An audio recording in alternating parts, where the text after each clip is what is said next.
کیا تم انہیں فریب دینے کی کوئی حس رکھتی ہو، یا وہ عورت یا لڑکی جسے تم چاند کی بیٹی کہتی ہو، بھلا اس کا اس معاملے سے کیا تعلق؟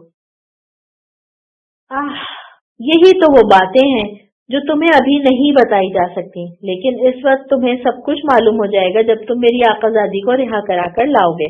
اور سنو، بہت ہو گئی، اب اس کے بعد میرے ہونٹوں پر مہر لگی رہے گی اور میں اس معاملے میں آگے کچھ نہیں بولوں گی۔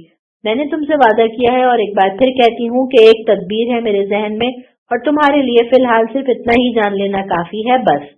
اس سے زیادہ میرے لیے کچھ کہنا ممکن نہیں۔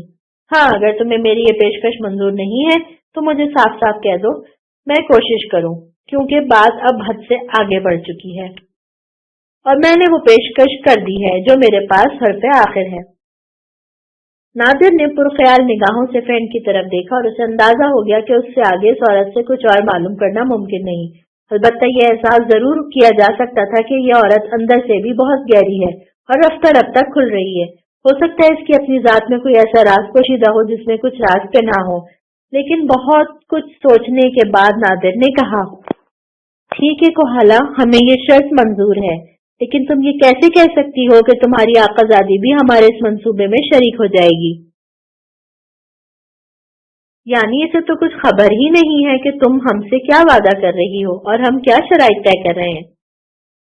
بہت سی چیزوں کی ذمہ داری لی جا سکتی ہے اور اس کی ذمہ داری میں لیتی ہوں، اور تمہیں یقین دلاتی ہوں کہ اس کی طرف سے جو وعدہ کیا ہے میں نے وہ اس پر کاربند رہے گی۔ اور سنو روشنی والے، تمہیں یہ کہانی سنا کر اور یہ معاہدہ کر کے میں نے ایک اور خطرہ بھی مول لے لیا ہے، چونکہ مجھے گہرائیوں تک تمہاری راہبری خود کرنی پڑے گی اور بہت کم ایسا ہوا ہے کہ کوئی وہاں پہنچ سکا ہو۔